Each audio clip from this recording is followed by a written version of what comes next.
तो हेलो बच्चों, welcome back to coaching वाला। तो बेटा आज का हमारा न्यू वीडियो है जिसमें हम थर्ड चैप्टर का नाम है pair of linear equation in two variable, जिसका एक्सरसाइज 3.2 का हम क्वेश्चन नंबर सेकंड करने वाले हैं। सेकंड का फर्स्ट पार्ट, सेकंड पार्ट और थर्ड पार्ट। इसमें सेकंड क्वेश्चन में टोटल 3 पार्ट है, तो 3 पार्ट हम करेंगे, ठीक है। उसके बाद थर्ड क्वेश्चन पे पहुंचेंगे। तो आज हम सेकंड और थर्ड क्वेश्चन इसमें वीडियो में कंप्लीट करेंगे। तो बेटा आप सभी का वीडियो में स्वागत है। तो जिस बच्चे ने इंट्रोडक्शन वीडियो नहीं देखा है बेटा, जाकर के इंट्रोडक्शन वीडियो देख लेना, ठीक है। और फर्स्ट क्वेश्चन भी मैंने सोल्यूशन बना रखा है, वहां पे भी आप लिंक डिस्क्रिप्शन में दे दूंगा, वहां से भी आप फर्स्ट वीडियो का वीडियो देख सकते हो। इसी एक्सरसाइज का 3.2 का फर्स्ट क्वेश्चन का फर्स्ट और सेकंड पार्ट। अब हम सेकंड क्वेश्चन पे पहुंचे, ठीक है। तो सेकंड क्वेश्चन चलो स्टार्ट करते हैं। देखो बेटा आपको सेकंड क्वेश्चन दिख रहा होगा। सेकंड क्वेश्चन में लिखा है on comparing the ratio a1/a2, b1/b2, c1/c2, find out whether the lines representing the following of linear equation intersect at a point। मतलब कि हमें है ना बेटा रेशियो के फॉर्म में चेक करके बताना है कि इंटरसेक्टिंग एट अ पॉइंट बन रहा है या पैरेलल बन रहा है या फिर कोइंसिडेंट बन रहा है, ठीक है। हमारे पास इसमें 3 क्वेश्चन आएंगे, जिसका सेकंड क्वेश्चन का फर्स्ट पार्ट ये है। मतलब कि हमें जिसमें बेटा रेशियो के फॉर्म में चेक करके बताना है कि हमारा ये कौन सा लाइन बनेगा, इंटरसेक्टिंग लाइन या फिर पैरेलल लाइन या फिर कोइंसिडेंट लाइन। तो चलो स्टार्ट करते हैं अपना फर्स्ट क्वेश्चन, सेकंड क्वेश्चन का फर्स्ट पार्ट, ठीक है।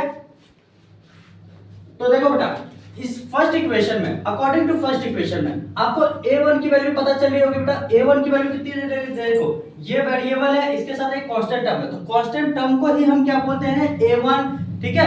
कांस्टेंट टर्म को हम a1 b1 c1 कहेंगे, ठीक है। तो यहां से आपको a1 की वैल्यू पता चली होगी, कितनी है बेटा 5 होगी, ठीक है।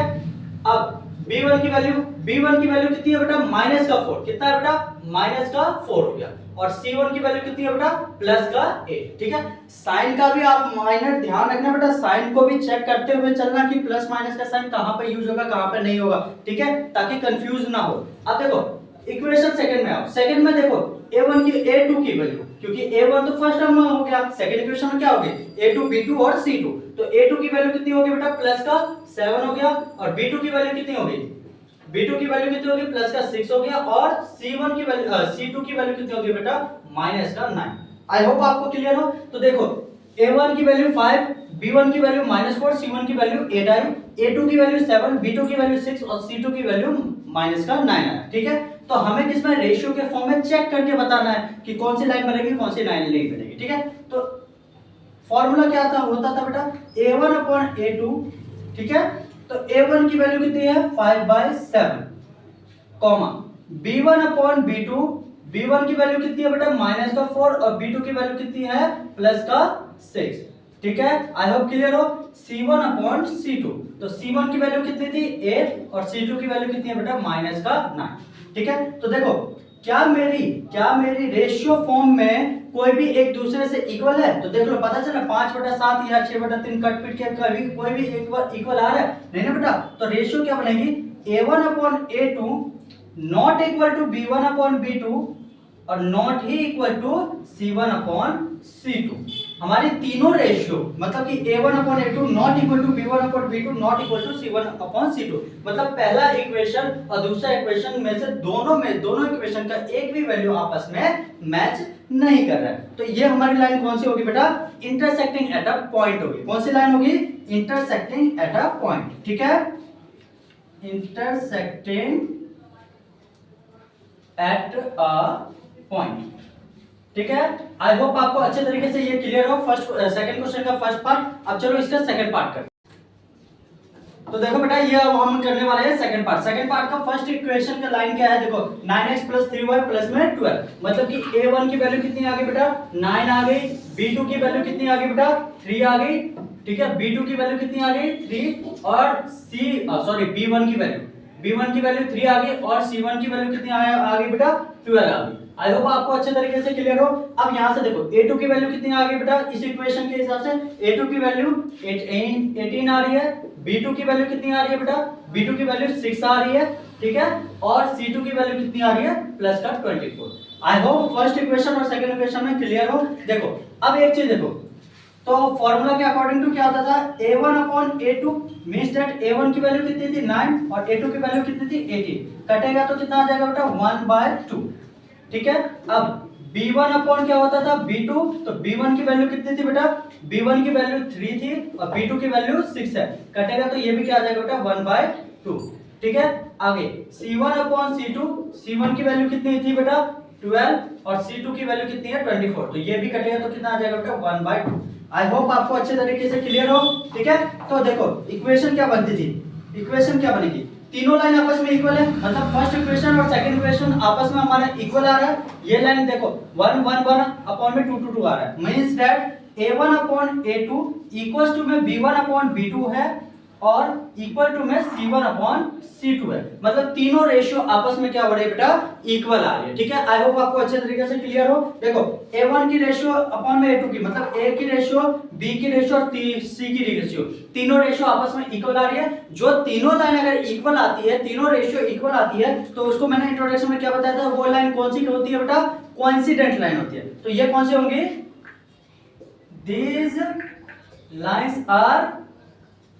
these lines are coincident line, ठीक है बेटा, these lines are coincident line। I hope आपको अच्छे तरीके से क्लियर हो। तो चलो अब अगर किसी बच्चे को फिर भी डाउट में हो तो बेटा कमेंट सेक्शन में पूछ लेना, मैं अपने तरफ से आपको और अच्छे तरीके से समझाने की कोशिश करूंगा, ठीक है। तो चलो अब इसका थर्ड पार्ट करें। ये सेकंड क्वेश्चन का थर्ड पार्ट है, ये सेकंड क्वेश्चन का लास्ट पार्ट है, इसको हम कंप्लीट करते हैं फिर अपने थर्ड क्वेश्चन पे पहुंचेंगे, ठीक है। तो देखो यहां से फर्स्ट इक्वेशन क्या है 6x - 3y प्लस में 10 इक्वल्स टू में 0 और सेकंड इक्वेशन क्या है 2x - y प्लस में 9 इक्वल्स टू 0। तो यहां से a1 की वैल्यू, पहले फर्स्ट इक्वेशन के हिसाब से हम रेशियो निकाल लेते हैं a1 b1 और c1 की वैल्यू। तो a1 की वैल्यू कितनी आ रही है बेटा प्लस का 6, ठीक है। b1 की वैल्यू कितनी आ रही है माइनस का 3, ठीक है। और c1 की वैल्यू कितनी आ रही है बेटा प्लस का 10। आई होप आपको अच्छे तरीके से क्लियर हो, ठीक है। अब यहां से देखो सेकंड इक्वेशन में a2 की वैल्यू कितनी आ रही है बेटा प्लस का 2, b2 की वैल्यू कितनी आ रही है माइनस का 1 और c1 की वैल्यू कितनी, c2 की वैल्यू कितनी आ रही है बेटा प्लस का 9। देखो बोलोगे कि भैया यहाँ पे तो कुछ दे नहीं रखा, तो बेटा जहां पे जिस वेरिएबल के साथ कोई टर्म नहीं होती है तो उस वेरिएबल के साथ हमारी क्या कहलाती है, वन टर्म आती ही है, ठीक है। तो माइनस वाई की जगह क्या लूंगा, b2 की वैल्यू कितनी आ गई माइनस का 1। तो रेशियो के हिसाब से क्या हो जाएगा बेटा, a1 अपॉन में क्या होता था a2, तो a1 की वैल्यू कितनी है बेटा प्लस का 6, b2 की वैल्यू कितनी, a2 की वैल्यू कितनी है 2, कटेगा तो कितना आ जाएगा 3/1, ठीक है। आगे देखो b1 अपॉन क्या होता था b2, तो b1 की वैल्यू कितनी है माइनस का 3 और b2 की वैल्यू कितनी है माइनस का 1, तो माइनस के माइनस से साइन कटेगा तो क्या आ जाएगा बेटा 3/1, ठीक है। c1 अपॉन c2 होता था, तो c1 की वैल्यू कितनी है बेटा प्लस का 10 और c2 की वैल्यू कितनी है प्लस का 9, तो ये तो कटेंगे नहीं। तो रेशियो के फॉर्म में क्या बन जाएगा बेटा a1 अपॉन a2, देखो a1 की रेशियो a की रेशियो b के रेशियो के इक्वल आ रही है, means that a1 upon a2 equals to में b1 अपॉन b2, ठीक है, नॉट इक्वल टू में c1 अपॉन c2, ठीक है। तो आपको मैंने इंट्रोडक्शन में बता रखा था कि दो लाइन इक्वल हो और तीसरी लाइन इक्वल नहीं होता है तो उसको उसके कितने सॉल्यूशन में होते थे बेटा, मैनी सॉल्यूशन में होते थे, नो सॉल्यूशन। लाइन का सॉल्यूशन क्या होता था बेटा, the pair of linear equation has no solution, उसका कोई भी सॉल्यूशन नहीं आता था। जिसके कोई भी सॉल्यूशन नहीं होता है उसको हम क्या बोलते थे बेटा, पैरेलल लाइंस कहते हैं। कौन से कहते हैं, parallel lines. the linear equation of no solution, जिसके एक भी सॉल्यूशन नहीं निकलते थे उसको हम क्या कहते थे बेटा, पैरेलल लाइंस कहते थे। यहाँ पे क्या लिखेंगे, these lines are parallel, क्या होगा बेटा parallel, these lines are parallel lines, ठीक है। आई होप आपको अच्छे तरीके से क्लियर हो। तो ये हमारे सेकंड क्वेश्चन का तीनों पार्ट क्लियर होता है। अब हम बेटा मूव करते हैं अपने थर्ड क्वेश्चन पे, ठीक है। तो चलो स्टार्ट करें थर्ड क्वेश्चन। तो चलो बेटा अब हम अपना थर्ड क्वेश्चन करते हैं, ठीक है। तो थर्ड क्वेश्चन में देखो बोल क्या लिखा है बेटा, थर्ड क्वेश्चन में लिखा है ऑन कंपेयरिंग द रेशियो, हमें सिंपल से सिंपल अब दोबारा से हमें कंपेयर रेशियो को कंपेयर करके बताना है कि ये लाइन हमारी कौन सी होगी, कांस्टेंट लाइन या इनकांस्टेंट लाइन, ठीक है। तो ये हमें क्या करना है बेटा, कंपेयर करके बताना है। तो आपको पता ही होगा कैसे बताते थे हम रेशियो को कंपेयर करके, जो हमारी दो लाइन इक्वल, दो लाइन इक्वल होती थी, मींस सॉरी दो लाइन नॉट इक्वल टू होती थी, वो हमारी कंसिस्टेंट लाइन कहलाती थी, या फिर तीन लाइन आपस में इक्वल होती थी, वो भी हमारी कंसिस्टेंट लाइन कहलाती है। और दो आपस में इक्वल हो और तीसरा नॉट इक्वल टू हो, वो हमारी कौन सी लाइन कहलाते थे बेटा? इनकंसिस्टेंट। ये मैंने आपको इंट्रोडक्शन वीडियो में बता रखा था, वहां पर भी आप जा करके देख सकते हो। ठीक है, आई होप आपको क्लियर हो। नहीं क्लियर होगा तो फिर भी चलो हम क्वेश्चन करके आपको डाउट अच्छे तरीके से क्लियर हो। आपको फिर बता देता हूं बेटा, जो दो रेशियो आपस में नॉट इक्वल टू होता है वो कंसिस्टेंट लाइन होती है, जो दो रेशियो इक्वल हो और तीसरा नॉट इक्वल टू होता है वो हमारी इनकंसिस्टेंट लाइन होती है, और जो तीन रेशियो आपस में इक्वल होती है उसको भी हम क्या कहते हैं? कंसिस्टेंट लाइन कहते हैं। ठीक है, तो देखो पहला क्वेश्चन था, पहला क्वेश्चन क्या है बेटा? 3x + 2y = 5। ये रेशियो, यहां से रेशियो निकालोगे तो बेटा a1 की वैल्यू कितनी आएगी? a1 की वैल्यू 3 आएगी, b1 की वैल्यू कितनी आएगी बेटा? 2 आएगी, और c1 की वैल्यू कितनी आएगी? 5 आएगी। ठीक है, यहां से a2 की वैल्यू कितनी आएगी बेटा? a2 की वैल्यू प्लस का 2 आएगा, b2 की वैल्यू कितना आएगा? माइनस का 3 आएगा, और c2 की वैल्यू कितनी आएगी? प्लस का 7 आएगा। ठीक है, आई होप आपको अच्छे तरीके से क्लियर हो। तो अब देखो रेशियो बनेगा, तो रेशियो क्या बनेगा बेटा? a1 अपॉन a2 क्या है बेटा? 3/2। ठीक है, कॉमा b1 अपॉन b1 क्या है बेटा? 2/-3। ठीक है, और c1 अपॉन c1 की वैल्यू कितनी है? प्लस का 5 अपॉन में प्लस का 7। तो देखो क्या रेशियो आपस में इक्वल हो रही है? एक भी रेशियो यहां से देखो इक्वल हो रही है भाई? 3/2, 2/-3 और 5/6 नहीं इक्वल हो रहा है। तो a1 upon a2 not equal to b1 upon b2। आगे लिखने की जरूरत ही नहीं पड़ेगी। ठीक है, not equal to b1 upon b2 लिखना है तो लिख दो c1 not equal to c1 upon c2। जब तीनों रेशियो आपस में इक्वल नहीं हो या दो रेशियो आपस में इक्वल ना हो तो वो लाइन हमारी क्या कहलाती है बेटा? These lines are consistent line. क्या कहलाती है? Consistent line. ठीक है, आई होप आपको अच्छे तरीके से क्लियर हो।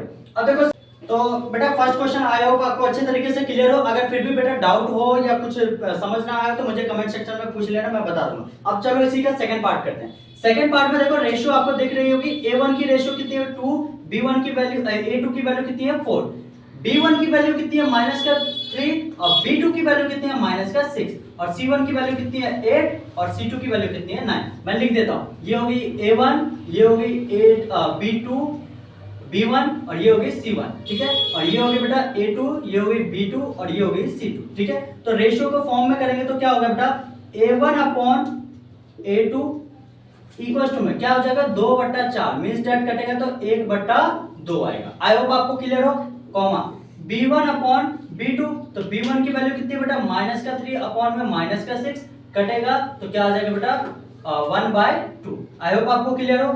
अपॉन में c1 अपॉन c2, c1 की वैल्यू कितनी है बेटा? 8 अपॉन में 9। तो ये तो इक्वल नहीं हो रहा, तो रेशियो क्या बन रही है बेटा? रेशियो क्या बन रही है? a1 upon a2 equals to में b1 अपॉन b2, और नॉट इक्वल टू में c1 अपॉन c2। तो मैंने क्या बोल रहा था बेटा? जो दो रेशियो आपस में इक्वल हो और तीसरा रेशियो नॉट इक्वल टू हो तो उसको हम क्या कहते हैं? Inconsistent line. क्या कहते थे? Inconsistent line. ठीक है, आई होप लिख लेना। ठीक है, इनकंसिस्टेंट लाइन। ठीक, आई होप आपको अच्छे तरीके से क्लियर हो। अगर फिर भी डाउट हो तो मुझसे पूछ लेना बेटा। ठीक है, अब चलो थर्ड पार्ट करते हैं। देखो थर्ड पार्ट में आपको पता है a1 की वैल्यू कितनी है बेटा? a1 की वैल्यू ये 3/2, b1 की वैल्यू कितनी है? 5/3, और c1 की वैल्यू 7 है। a2 की वैल्यू प्लस का 9 है, b2 की वैल्यू प्लस का माइनस का 10 है, और c1 की वैल्यू कितनी c2 की वैल्यू कितनी है बेटा? प्लस का 14 है। तो रेशियो के फॉर्म में चेक करेंगे तो a1 upon a2 means that क्या हो जाएगा बेटा? 3/2 अपॉन में क्या होगा? 9 आ गया। ठीक है, अब b1 अपॉन क्या होता है? b2, तो b1 की वैल्यू कितनी है? 5/3 अपॉन में क्या आ गया? b2 की वैल्यू बेटा माइनस का 10, तो ये भी हमारी कटेगी। अब क्या होती थी? c1 अपॉन c2, तो c1 की वैल्यू कितनी है बेटा? 7 अपॉन में 14, तो ये कट भी जाएगा तो 1/2 आएगा। बट रेशियो आपस में एक दूसरे के कोई भी रेशियो इक्वल नहीं आ रही। जो रेशियो एक भी रेशियो इक्वल नहीं आती है तो उसको हम क्या कहते थे बेटा? a1 upon a2 not equal to में b1 अपॉन b2, और नॉट इक्वल टू में c1 अपॉन c2। कोई भी रेशियो आपस में इक्वल नहीं होती है उस लाइन उसको हम क्या कहते थे बेटा? Consistent line. जो मैंने अभी आपको थोड़ी देर पहले क्वेश्चन के अकॉर्डिंग, इसमें थर्ड क्वेश्चन का फर्स्ट पार्ट के अकॉर्डिंग टू आपको बताया था। तो ये हमारी क्या होगी बेटा? Consistent line. क्या होगी? Consistent line. ठीक है, आई होप आपको अच्छे तरीके से क्लियर हो। ठीक है, कंसिस्टेंट की लाइन बेटा ऐसे लिख दिया मैंने जल्दबाजी में, आप क्वेश्चन में देख लेना कंसिस्टेंट की लाइन लिखी होगी। ठीक है, स्पेलिंग लिखी होगी, वहां से आप देख कर लिख सकते हो। आगे देखो हम फोर्थ पार्ट कंप्लीट करते हैं बेटा। फोर्थ पार्ट में क्या दे रखा है बेटा, a1 की वैल्यू 5 दे रखी है, b1 की वैल्यू -3 और c1 की वैल्यू 11। तो यहीं से देखो मैं आपको बता देता हूं बेटा कटेगी कौन सी वैल्यू कटेगी कौन सी नहीं। देखो ये कट भी जाएगी तो क्या हो जाएगी a1 upon a2 equal to में क्या बच जाएगा बेटा 1 बाय -2। तो ये तो इक्वल होगी नहीं, ये भी आपस में कट भी जाएगी तो क्या हो जाएगा, क्या हो जाएगा बेटा -1 अपॉन में ये +2 हो जाएगा। मींस दैट ये बीच में लाइन आएगी, ये भी हमारी कहां आ जाएगी बेटा यहां बीच में आ जाएगी। ठीक है, अब देखो C1 अपॉन C2 की बात की जाए तो ये भी आपस में कट जाएगी तो क्या आ जाएगा 1 बाय या बीच में -2। ठीक है, तो आई होप आपको अच्छे तरीके से क्लियर हो। तो ये तीनों लाइन क्या हो रही है बेटा इक्वल हो रही है, मींस तीनों रेशियो क्या हो रही है आपस में इक्वल हो रही है। तो a1 upon a2 equal to में b1 upon b2 equal to में c1 अपॉन c2।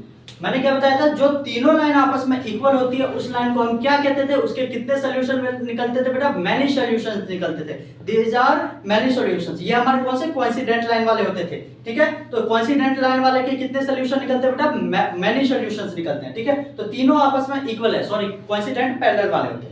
तो तीनों आपस में इक्वल है तो हमारी कौन सी लाइन होगी पैरेलल लाइन होगी। तो पैरेलल लाइन के कितने बहुत सारे सॉल्यूशन निकलते थे, मींस दैट ये हमारे क्या होंगे कंसिस्टेंट लाइन ही होगी। ठीक है, इनकंसिस्टेंट नहीं होगी, कंफ्यूज मत होना बेटा। तीनों रेशियो आपस में इक्वल हो उसको हम क्या कहते थे कंसिस्टेंट लाइन। दो रेशियो आपस में इक्वल ना हो उसको हम क्या कहते थे कंसिस्टेंट लाइन, और दो रेशियो इक्वल हो तीसरा नॉट इक्वल हो उसको हम इनकंसिस्टेंट लाइन कहते थे। तो ये हमारी कौन सी होगी बेटा, दीज आर कंसिस्टेंट लाइन। ठीक है, कंसिस्टेंट लाइन। ठीक है बेटा, लिख लेना। आई होप आपको अच्छे तरीके से क्लियर हो। चलो हमारा ये सेकंड थर्ड क्वेश्चन का पूरा फोर्थ पार्ट कंप्लीट होता है। अब लास्ट इसका फिफ्थ पार्ट भी हम कंप्लीट करते हैं। तो देखो बेटा ये थर्ड क्वेश्चन का फिफ्थ पार्ट है, फिफ्थ पार्ट अपना कंप्लीट करते हैं बेटा। a1 की वैल्यू आपको पता चल रही है, a1 की वैल्यू कितनी है बेटा 4/3। ठीक है, b1 की वैल्यू कितनी है बेटा, b1 की वैल्यू देखो b1 की वैल्यू कितनी है +2 और c1 की वैल्यू कितनी है +8। ठीक है, सेकंड इक्वेशन के हिसाब से a1 की वैल्यू a2 की वैल्यू कितनी है बेटा +2, b2 की वैल्यू कितनी है +3 और c2 की वैल्यू कितनी है बेटा +12। ठीक है, आई होप आपको अच्छे तरीके से क्लियर हो। तो रेशियो के फॉर्म के हिसाब से हम रेशियो को निकालेंगे तो a1 अपॉन क्या होता है तो बेटा a2, तो 4/3 अपॉन में क्या आ गया 2। तो ये आपस में तो कोई मैच कर ही नहीं रहा। आगे b1 अपॉन या काट पीट भी नहीं सकते, b1 अपॉन b2 क्या होगा बेटा 2/3, तो ये भी आपस में मैच कर नहीं रहा। अपॉन में c1 अपॉन c2 क्या होता था बेटा 8/12, लेकिन ये भी कट के हमारे इक्वल आएगी, चेक कर लेते बेटा। ये किससे जाएगा 4 से, 4 दूना 8 और ये 6 दूना 12, ये आपस में कटेगा तो कितना 2 और ये 3, 2/3 आया। तो देखो रेशियो क्या बन रही है बेटा a1 अपॉन a2। ठीक है, a1 upon a2 not equal to b1 upon b2 और बट इक्वल टू में क्या बन रहा है c1 अपॉन c2। तो ये हमारी क्या कौन सी लाइन कहलाएगी बेटा इनकंसिस्टेंट या कंसिस्टेंट, ये मुझे कमेंट सेक्शन में बताना। ठीक है, अगर नहीं आता है तो फिर भी मैं आपको डाउट क्लियर कर दूंगा। ठीक है, ये मुझे कमेंट सेक्शन में बताना। तो देखो आपको फिर भी मैं बता देता हूँ, आंसर बता देता हूँ उसके। देखो बेटा आप बोलोगे क्या भैया आपने बताया था कि दो लाइन जो इक्वल हो तीसरा लाइन नॉट इक्वल टू हो ना, वो हमारी क्या कहलाती है इनकंसिस्टेंट। लेकिन स्टार्टिंग की बेटा स्टार्टिंग में चेक करना है हमें, ये एंडिंग में नहीं चेक करना है। एंडिंग के बोलोगे कि भैया दो रेशियो इक्वल आ रहा है तीसरा नॉट इक्वल टू आ रहा है तो इनकंसिस्टेंट लगी, नहीं बेटा पहले रेशियो चेक करना, पहला और दूसरा रेशियो अगर आपस में इक्वल आए और तीसरा रेशियो नॉट इक्वल टू आए तब हमारी बनेगी इनकंसिस्टेंट लाइन। ठीक है, लेकिन स्टार्टिंग के दो रेशियो इक्वल नहीं आ रहे, नॉट इक्वल टू आ रहे हैं, तो मींस दैट क्या होगा बेटा हमें यही से पता चल जाएगा कौन सी लाइन बनेगी कंसिस्टेंट लाइन, क्योंकि स्टार्टिंग के दो रेशियो आपस में इक्वल नहीं हो रहे तो वो हमारी कौन सी कहलाएगी कंसिस्टेंट लाइन। कौन सी होगी these lines are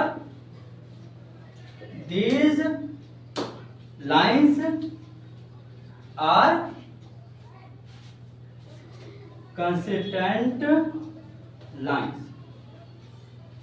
ठीक है।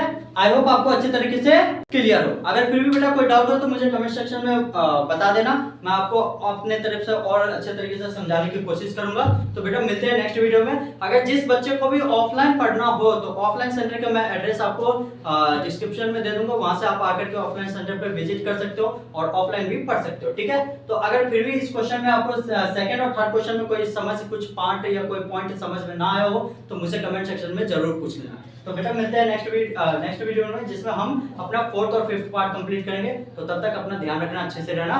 चलो मिलते हैं नेक्स्ट वीडियो में, बाय बाय।